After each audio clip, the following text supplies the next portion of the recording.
So friends, इससे पिछले lecture में हमने कुछ सिविल अपराइजिंग्स के बारे में डिस्कस किया था जो कि दिखाती हैं कि किस तरीके से ब्रिटिशर्स के बढ़ते अत्याचार के चलते कुछ पर्टिकुलर रीजंस में कुछ हीरोज ने उठकर अंग्रेजों को जवाब दिया, यानी कि उनके खिलाफ रिवॉल्ट्स किए और अपनी आवाज़ अंग्रेज़ी हुकूमत तक पहुंचाने की कोशिश की कि अगर एक लिमिट से ज़्यादा किसी को एक्सप्लॉइट किया जाएगा तो वो बर्दाश्त नहीं करेगा, वो तुम्हारे प्रशासन के खिलाफ जाकर तुमसे बदला लेगा। इन्हीं सिविल अपराइजिंग्स के एपिसोड 2 में आपका स्वागत है। Hello friends, welcome to learn at ease. So friends, आज के वीडियो लेक्चर में हम इसी को कंटिन्यू करेंगे और जानेंगे और सिविल अपराइजिंग्स के बारे में जो इंडिया के दूसरे कोनों में हुए थे, जहां बहुत सारे बहादुरों ने अपनी बहादुरी को दिखाते हुए अंग्रेजी प्रशासन को उखाड़ फेंकने की हर संभव कोशिश की थी। सो स्टार्ट करते हैं पॉलीगार्स की रिवॉल्ट के साथ, जो कि 1795 से 1805 के बीच में हुआ था। हालांकि साउथ इंडिया के अंदर पेजेंट्स को पॉलीगार्स कहा जाता है और इन्हीं पॉलीगार्स ने ब्रिटिशर्स के खिलाफ रिवॉल्ट किया था।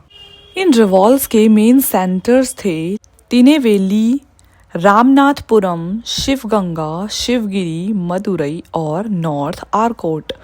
तो प्रॉब्लम स्टार्ट हुई थी 1781 में, जब आरकोट के नवाब ने तिनेवेली का सारा मैनेजमेंट और कंट्रोल और साथ ही कर्नाटक प्रोविंस का जितना भी कंट्रोल था वो ईस्ट इंडिया कंपनी को दे दिया था। और बस यहीं से अंग्रेज पॉलीगार्स की नज़रों में खटकने लगे, क्योंकि पहले वो खुद को इंडिपेंडेंट महसूस किया करते थे, पर अब उनकी सॉवरेनिटी उनसे छीनी जा चुकी थी।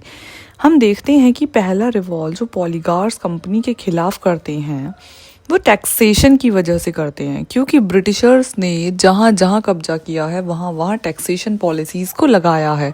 और टैक्सेशन भी कुछ कम नहीं, इतना ज़्यादा टैक्स लगाया जाता था कि पूरी तरीके से पॉलीगार्स को एक्सप्लॉइट कर लिया जाता था, जिसकी वजह से सभी पॉलीगार्स ब्रिटिशर्स के खिलाफ रिवॉल्ट करने को उतारू हो जाते हैं और एक बहुत ही बड़े ग्रुप का निर्माण किया जाता है, जिसके लीडर थे कट्टाबोमन नायकन।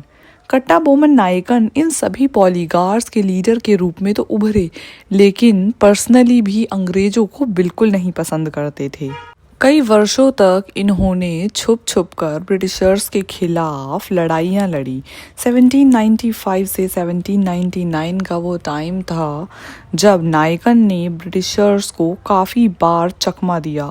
1799 में हुई बैटल में वीर पांड्या कट्टाबोमन ने कंपनी को बुरी तरीके से हरा दिया, लेकिन इसके बाद ईस्ट इंडिया कंपनी एक रीइंफोर्समेंट को लेकर आती है और कट्टाबोमन को हरा देती है। इसके बाद हम देखते हैं कि जो कट्टाबोमन है वो जंगलों में छुपने के लिए चले जाते हैं। अब जो पुदुकोट्टई के राजा हैं इत्तापन, वो अंग्रेजों के साथ जाकर एक एग्रीमेंट को साइन कर लेते हैं और धोखे से कट्टाबोमन को पकड़वा देते हैं, जिसके बाद अंग्रेज कट्टाबोमन को फांसी की सजा देते हैं। हम देखते हैं कि बहुत सारे से उनके क्लोज एसोसिएट्स थे, जैसे सुब्रमण्य पिल्लई, उनको भी साथ में फांसी दे दी जाती है। सुंदर पांड्या जो उनके छोटे भाई की तरह थे, उन्हें भी अंग्रेज पूरी तरीके से मरवा देते हैं। इस रिवॉल्ट्स के बाद हम देखते हैं कि वो सभी लोग जिन्होंने कट्टाबोमन का साथ बढ़ चढ़कर दिया था, सभी को अंग्रेज सजा के तहत जेलों में भरवा देते हैं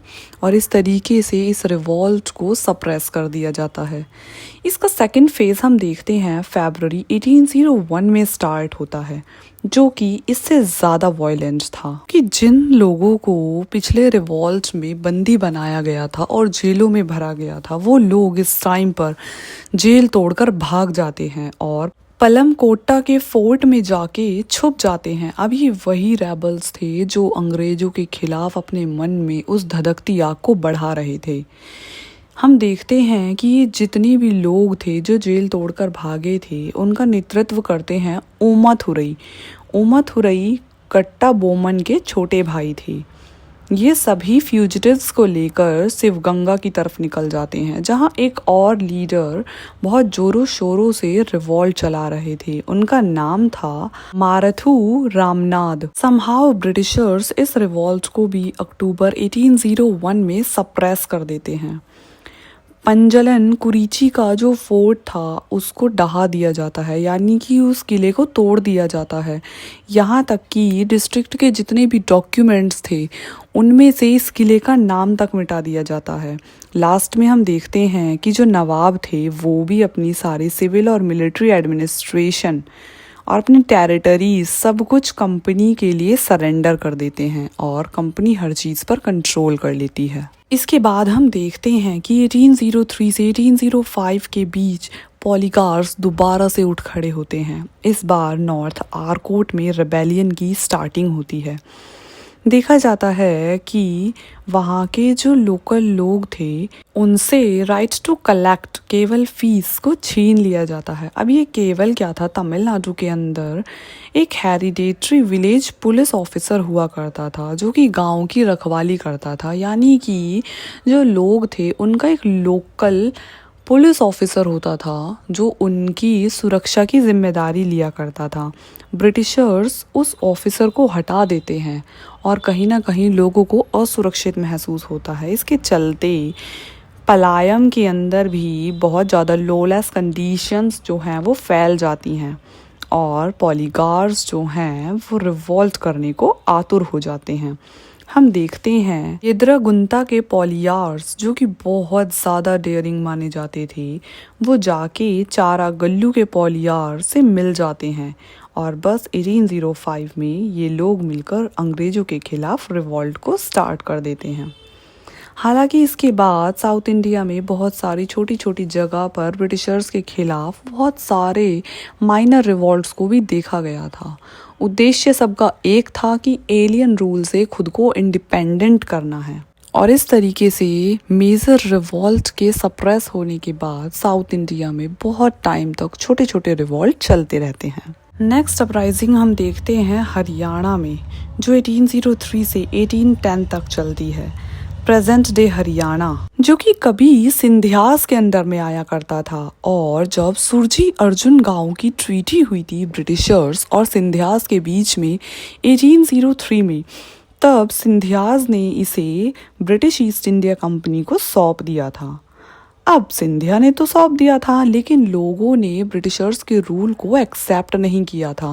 वो ब्रिटिशर्स को काफ़ी ज़्यादा अपोज किया करते थे। इसी तरीके के स्ट्रॉन्ग अपोजिशन हमें अंबाला, करनाल और थानेसर जैसी जगह पर देखने के लिए मिलेंगे।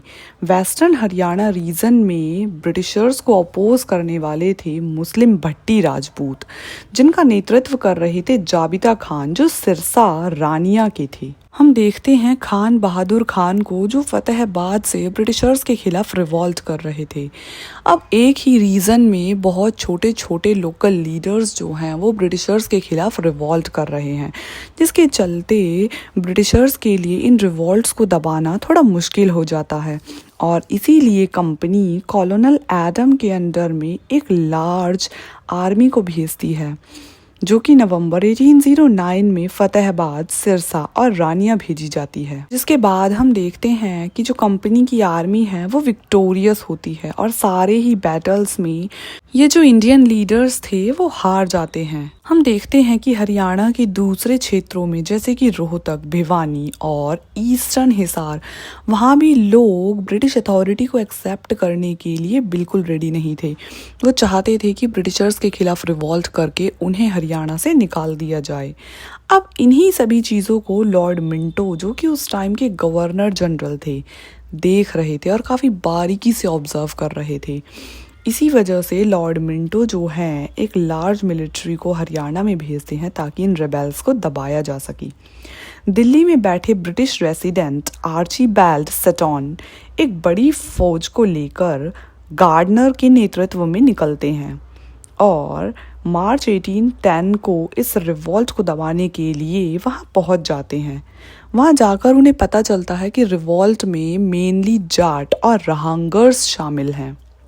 इसके बाद किसी तरीके से ब्रिटिशर्स भिवानी के किले पर कब्जा करना चाहते थे, लेकिन क्योंकि उन लोगों ने काफ़ी हैवी रिवॉल्ट किया था, जिसके चलते बहुत टाइम तक ब्रिटिशर्स को रेजिस्ट किया जाता है।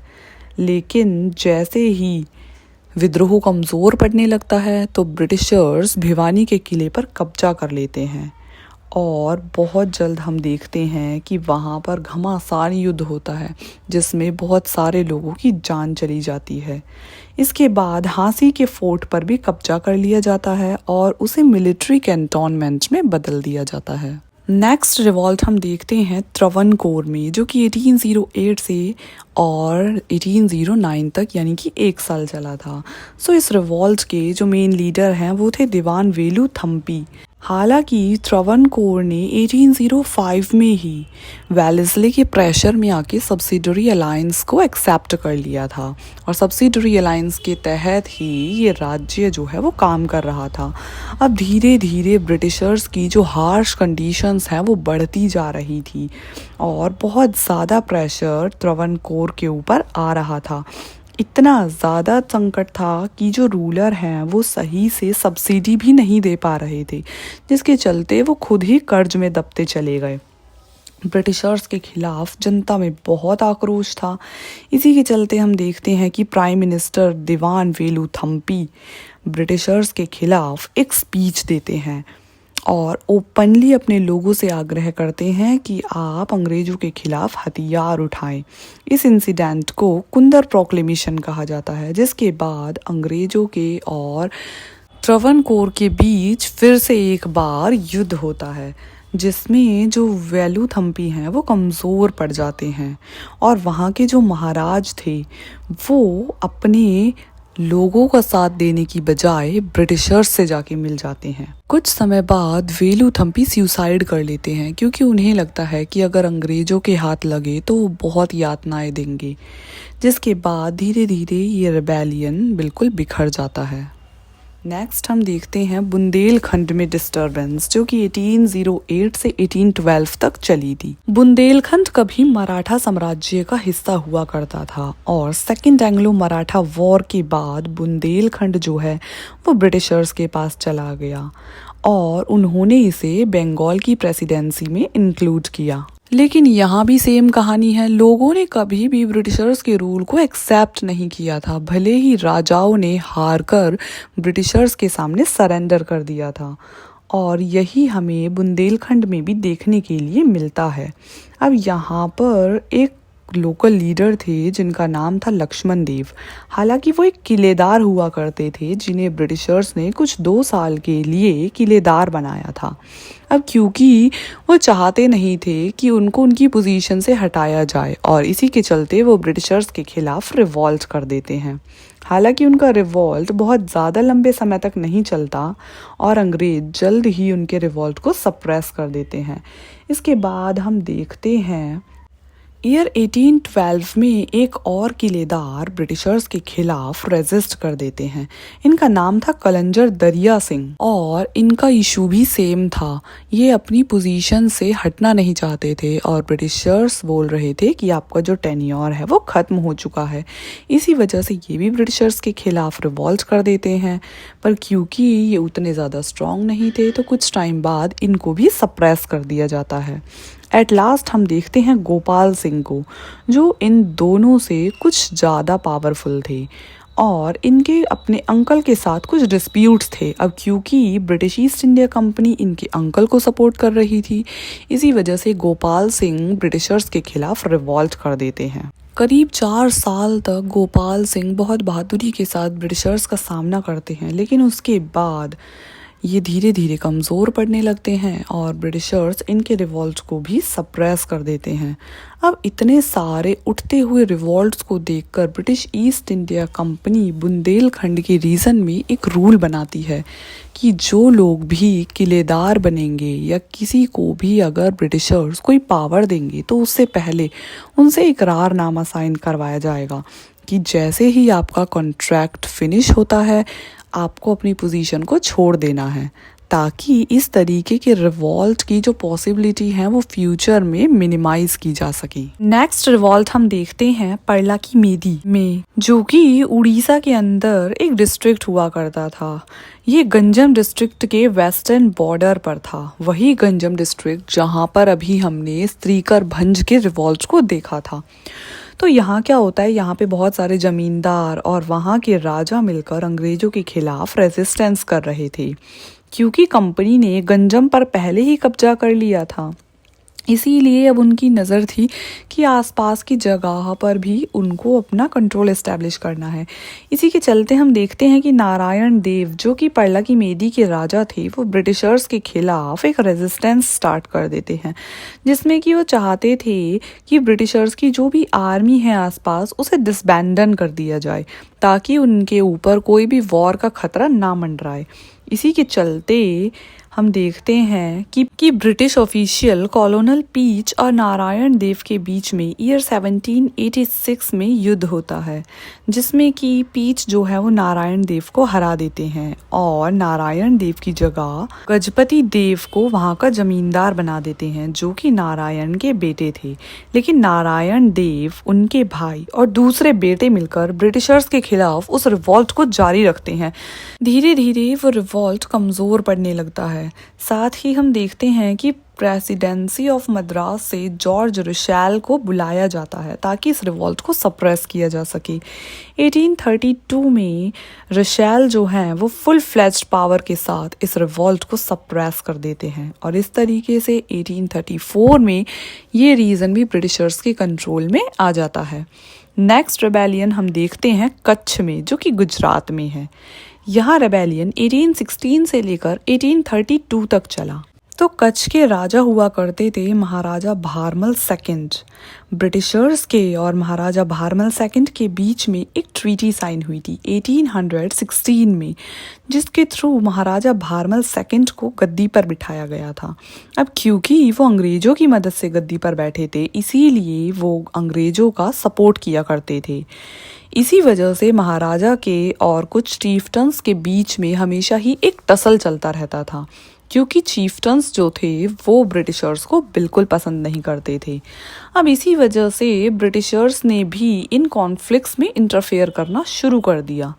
ईयर 1819 में ब्रिटिशर्स को यह भी पता चलता है कि राजा भारमल सेकंड चुपके से अरब और अफ्रीकन ट्रूप्स के साथ मिलकर ब्रिटिशर्स को वहाँ से निकालने के लिए षड्यंत्र कर रहे हैं और इसी के चलते ब्रिटिशर्स जो हैं वो कच्छ के राजा भारमल को हटा देते हैं और साथ ही उनके एक माइनर सन को गद्दी पर बिठा देते हैं, जिसके बाद हम देखते हैं कि एक ब्रिटिश रेसिडेंट वहाँ के डी फैक्टो रूलर बन जाते हैं। क्योंकि अब ब्रिटिशर्स के पास यह एक्सक्यूज था कि राजा का जो बेटा है वो काफ़ी छोटा है और वह रूल नहीं कर सकता, इसी वजह से उसकी जगह पर ब्रिटिश रेसिडेंट जब तक रूल करेंगे जब तक कि वो 18 ईयर्स का नहीं हो जाता।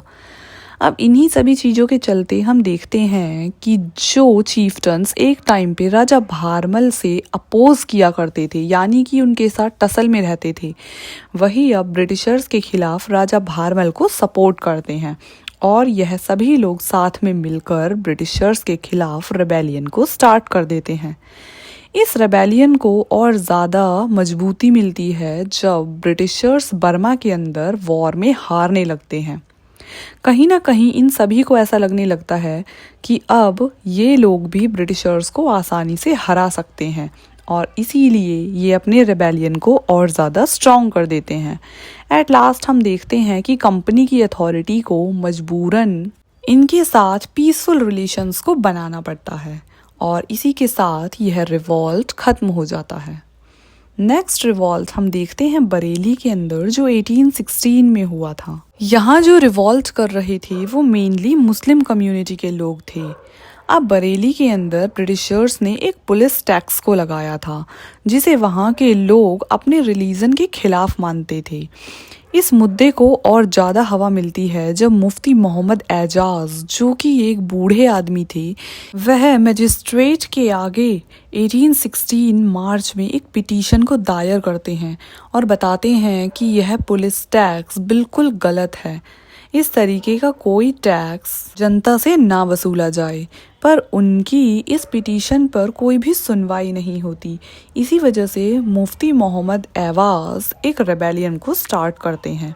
इसे हवा तब मिलती है जब टैक्स कलेक्ट करने के दौरान एक औरत जख्मी हो जाती है और इसके बाद मुफ्ती और पुलिस के बीच कुछ मुठभेड़ हो जाती है, जिसके बाद ये जो रेबेलियन है वो और ज़्यादा स्ट्रांग हो जाता है।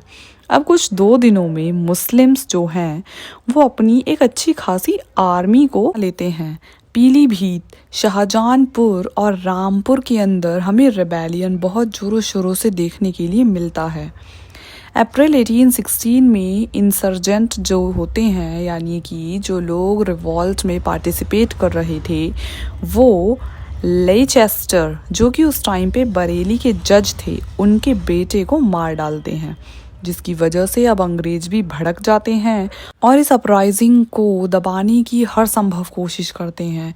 जिसमें कि हम देखते हैं क्योंकि अंग्रेज भड़के हुए थे, इस वजह से वो ये भी नहीं देखते कि इस रिवॉल्ट को सप्रेस करने के दौरान करीब 300 लोगों की जान चली जाती है, बहुत सारे लोग घायल होते हैं और बहुत सारे रिबेलियंस को जेलों में भरा जाता है, जिसके बाद ये रेबेलियन जो है वो सप्रेस कर दिया जाता है। लेकिन क्योंकि जो लोगों की एक्चुअल ग्रीवियंस थी, जो उनकी प्रॉब्लम थी, उसे अंग्रेज लास्ट तक भी सॉल्व नहीं करते, जिसकी वजह से लोगों में अब भी उनके खिलाफ गुस्सा होता है। पर क्योंकि वो काफ़ी ज़्यादा कमज़ोर पड़ चुके थे, इस वजह से इस रिवॉल्ट को दबा दिया जाता है। नेक्स्ट अपराइजिंग हम देखते हैं हाथरस के अंदर 1817 में। तो हाथरस में एक तालुकदार हुआ करते थे जिनका नाम था दयाराम, जिनका हाथरस में एक बहुत ही स्ट्रॉन्ग बेस हुआ करता था और वो एक बहुत ही मजबूत किले में रहते थे। उस किले को इंडिया का 2nd स्ट्रॉन्गेस्ट किला माना जाता था उस टाइम पर। अब हम देखते हैं कि अंग्रेजों के साथ दयाराम के रिश्ते काफ़ी अच्छे थे, पर क्योंकि दयाराम एक फार्मर थे और ब्रिटिशर्स ने उनके ऊपर बहुत हाई रेवेन्यूज़ को लगाया हुआ था, यानी कि वो एक ज़मींदार फार्मर थे जिन्हें रेवेन्यू कलेक्ट करना होता था। अब क्योंकि रेवेन्यू का अमाउंट काफ़ी ज़्यादा होने की वजह से दयाराम बहुत टाइम से उसे चुका नहीं पा रहे थे और उनके ऊपर कर्जा भी काफ़ी ज़्यादा बढ़ता जा रहा था। दूसरी तरफ कंपनी को यह भी पता चलता है कि कंपनी के दुश्मनों को दयाराम अपने यहाँ शरण दे दिया करते हैं, जिसकी वजह से कंपनी ने 1817 फरवरी में हाथरस में दयाराम के ऊपर अटैक कर दिया। हालांकि यह युद्ध 15 दिनों तक चला और बहुत ही ब्रेवली दयाराम ने उनका सामना किया। बाद में छुपकर वहां से भाग गए, लेकिन कुछ समय बाद जब दयाराम पकड़े गए तो उनको अंग्रेजों के आगे सरेंडर करना पड़ा, जिसके बाद उन्हें एज अ मेयर पेंशनर बनाकर छोड़ दिया। हाथरस के अंदर हम 2 और नाम सुनते हैं जिन्होंने ब्रिटिशर्स के खिलाफ रिवॉल्ट किया था। उनमें एक है भगवंत सिंह और दूसरे हैं राजा ऑफ मुरसन। पर क्योंकि वो भी ब्रिटिशर्स जितने पावरफुल नहीं थे, इस वजह से एट लास्ट वो भी गवर्नमेंट के आगे सरेंडर कर देते हैं। सो फ्रेंड्स, आज की वीडियो में बस इतना ही। अब हम नेक्स्ट वीडियो में कुछ और सिविल रेबेलियंस के बारे में डिस्कस करेंगे। Till then keep watching and do support the channel. If you have not subscribe the channel till yet, then please to subscribe it for more related videos.